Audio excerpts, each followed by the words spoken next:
The sponsor of my stream and podcast is DistroKid. If you want 7% off on your first subscription with DistroKid, release your music to the world on every major music platform. Make sure to go to my website, andrewvanzark.com, and click on the discount link under the tab of DistroKid. Attention Sarkarians, embark on a cosmic journey at www.andrewvanzark.com, saving by clicking on our affiliate tab. Discounts await. Your click not only unlocks deals, but supports the beats and discussions of these stellar radio stations. At Galactic ChatWave Radio. Join the Sith and let the unlimited power of the discounts await you in the shopping. And for you musicians to get a discount on DistroKid, www.andrewvanzark.com, your portal to savings. May the discounts be with you. The information on this podcast is my opinion and some internet research.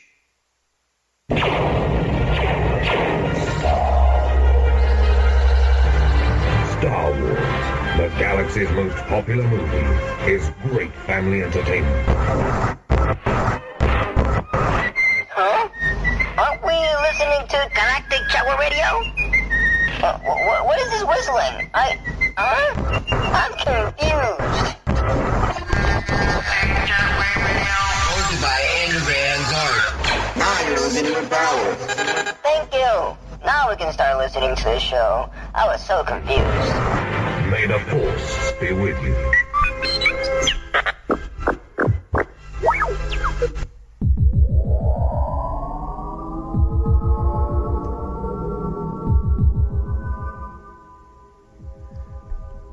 Alright, welcome to Galactic ChatWave Radio. Today we're talking and taking a deep dive on the episode 4 of the Bad Batch from Star Wars, A Different Approach.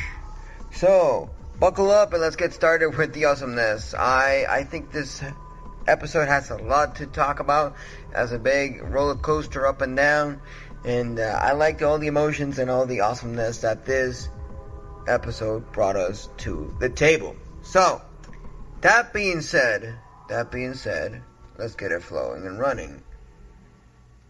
So, what do we have to talk about the episode 4 of the Bad Batch?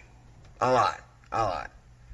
Starting off with, the episode starts with Omega, and Crosshair in the shuttle going to a different planet, in a different place. And then when they reach there, they are obviously escaping from the Empire, as no one expected they could, but they are, and they did. And that's how things have been flowing since then.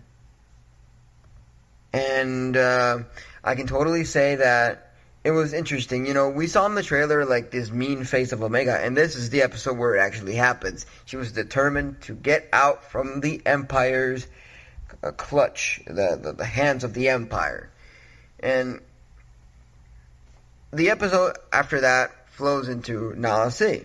Nala Se is confronted by Dr. Hemlock, and Dr. Hemlock is, asking Nala Se, why are you so attached to Omega? What's your importance with Omega? Why did you do this and that for Omega?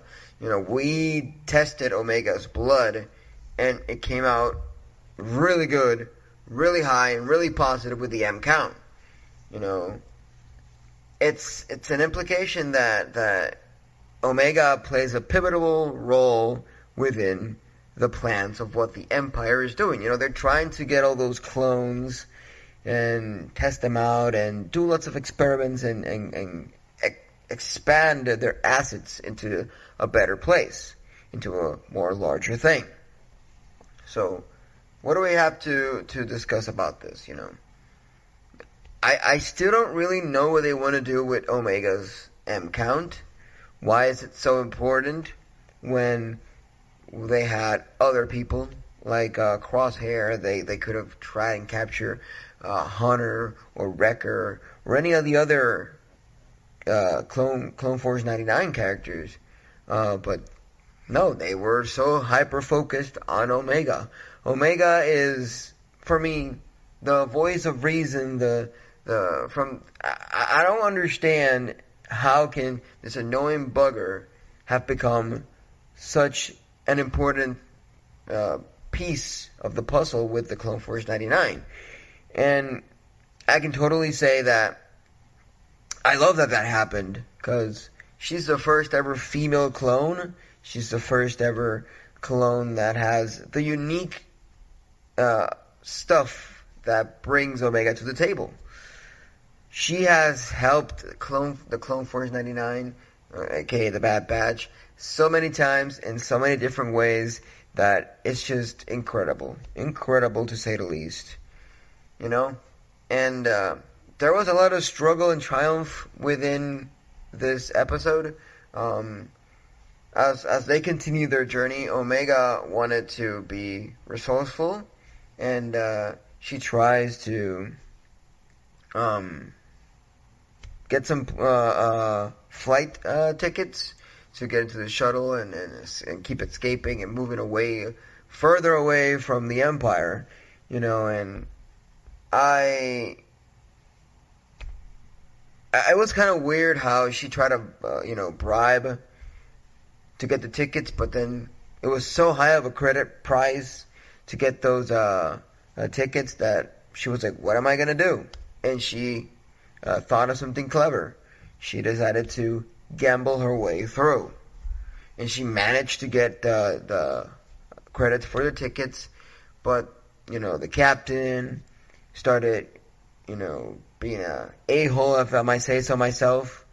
And from there, got, the credits. And then the captain, it was funny because the captain started saying, hey, the gambling here is illegal. We need you to pay the fine. And she was like, what? How many? And she paid 20,000 credits. 20,000 credits in order to get that flowing and running. And Crosshair was completely annoyed. He didn't like that whatsoever. But, sometimes you gotta do what you gotta do in order to progress. Sometimes losing is winning. I like to have it that way. Sometimes losing is winning. But that is something that, unfortunately, we all go through. We all unfortunately go through it, I hate all the things that Omega has been going through, and all the stuff that they have to witness in order to get things flowing in certain different directions. But Clone Force 99, they always find their way to get things flowing, And as the episode keeps flowing and running, they sort of have a little bit of a conflict here, and they started to move closer to a cargo shuttle, but they got confronted once again by the captain. That captain was being a nut job, an a-hole, if I might say so myself. And he started saying, Dr. Hemlock could catch you guys and start experimenting some more with you guys. You guys are valuable. And then they go no. We ain't gonna do that. No. I'm not willing to let myself get caught by Dr. Hemlock once again. And then, after all this time, that Omega wanted to do things her way, and her way is a bit more methodical, it's a bit more safe on the game. She says to Crosshair, hey, why don't we do things now your way? And boom, mayhem starts, all the troopers start shooting, and everything goes crazy. Crazy. But they managed to get into the shuttle, they managed to escape, and as they were fleeing, they land far away from where they were, and they managed to meet up with the one and only Wrecker, and then with Hunter. That was completely emotional. I cried a little bit on that, And I was like, wow, that encounter with Omega, Wrecker, and Hunter, and then at the end, seeing slowly Crosshair get out from the shuttle, oof, that was phenomenal, to say the least. That was phenomenal. I think that if we keep it that way, and we flow this direction, I think we're heading to somewhere interesting. I don't know what we're to expect on episode 5, but the way that the show is flowing it's pretty damn interesting. So, as I was saying, she did an unconventional approach to get the credits, to get to escape from there and get the tickets, because she didn't have any of that stuff available. None of the IDs and protocols to be able to get a ticket to fly away. But she gambled her way through, and that's something that I would have not expected from Omega. Sure, if we go back into, the previous season with Sid and all that, she was a good gambler. She would play those board games like there's no tomorrow, I think that she is pretty smart, to say the least. She's pretty damn smart. I like her way of thinking. I like how she never fails. Even if you think Omega is going to fail, she always manages to find a different approach to things. Hence why the name of the episode, A Different Approach. Things were going in a different direction. And I kind of like how Omega likes to think things through. Unlike Crosshair, Hunter, and Wrecker, and all the other Clone Force 99, where they literally just, boom, they go straight ahead to the mayhem. They like causing destruction. Just like Wrecker. What does Wrecker say? I like to make things explode. I like to destroy things. And I think that Clone Force 99 wouldn't be to this point if it weren't for Omega. Omega it's that key that keeps everything flowing. And I actually enjoy that a lot. So if we go back to episode 1, 2, and 3, we can summarize it quickly with the idea that all they're trying to do is continue to expand the Empire, and if I do a small summary here of episode 1, 2, and 3 to catch you guys up a little bit,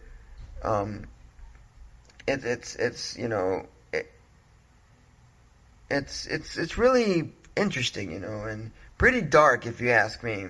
In episode 1, called Confined, we see Omega captured by the Empire and the Bad Batch struggling to come to terms with their loss, but they won't give up on her. They team up and they try to find Omega. They still didn't until episode 4, as I said. But yeah, then we go to episode 2 with Path Unknowns, and the Bad Batch goes to the hidden base, and things don't go as planned, but they encounter new dangers and are forced to make some tough choices. But in the meanwhile, we learn more about Omega's past and why the Empire is so interested in her, And in episode 4, we do get to know why her M count was so damn positive. And then, lastly, on episode 3, Shadows of Tantus, the Bad Batch finally catch up to Omega, but they're not the only ones. Crosshair, now a loyal soldier of the Empire, is also on her trail. In a surprising twist, Crosshair helps Omega escape, and till this point, they're still together, teaming up, and I'm pretty sure the loss of Tech and the rest of the Clone Force that we have lost throughout the time, I think Crosshair is gonna, be that piece of the puzzle that's gonna, overcome the loss that we feel from those characters, He's gonna replace them and all that. And I think that if we have it that way, if we, add the strongness and the preciseness of the powers that Crosshair has and add it to the Bad Batch, I could totally say that this is a good point in time to be in. So, it's just my opinion. It's just the way I see it, and I feel really excited about this. I feel really excited about all this, and I couldn't see it any other way. You know, what do we have to expect for episode 5? I still am clueless, because the way that the episode ends of episode 4 is, it leaves it too open-ended. Too damn open-ended. To a degree that I don't know how to see it that way. I really don't know. To be honest, I do not know how to interpret it that way. But, yeah.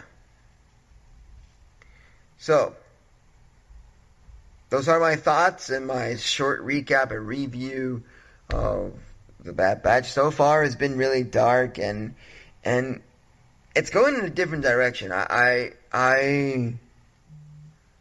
saw the Bad Batch originally as more of an action cartoon. Now it's getting really horror and dark to a degree that I don't really know what to expect from this, to be honest. I do not know what to expect from it. So, if any of you have any thoughts, you can DM me on X. You can chat with me on Twitch if you're listening on Twitch. If you're listening on the station, you can leave me a short message. Don't matter how you're listening to the show, but as long as you're listening to the show, I'm going to be more than happy to have, enjoyed all the things that we can acknowledge from the Bad Batch. And being this the finale, I hope, and I mean I hope, that we don't get to have a more tragic, how do I say this, like, experience with a Bad Batch, because Season 2 ended really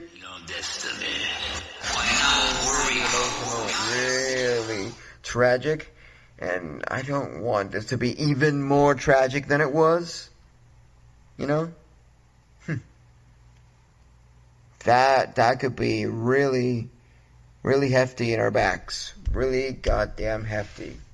So, it's all up to whatever the writers and Dave Filoni or Filoni did with the show, because obviously all these episodes are already produced and done. They're just releasing them every now and then, because this is not like a radio show or any of the other stuff that I do that you can flow them as you go, as you release them. No, that needed to be really well thought out, and it took them a while to get things flowing, and I'm really impressed so far with how we're dealing with the Bad Batch and all that. So, yeah. Anyways, those are my thoughts and my small review of it. I'm gonna leave the recap here. We can move on with the show. So for you to be listening on Twitch, we're gonna have a little bit of a small listening party and discussing some music and whatnot. So catch you on the flip side. Adios, amigos. Bye. Unite for the sound revolution in Galactic ChatWave Radio. Support Zark's original tunes, the polls of our online radio station, and keep the news blazing like Beskar. Click, donate, and hit that PayPal button and join the watch. Keep the tunes alive. This is the way.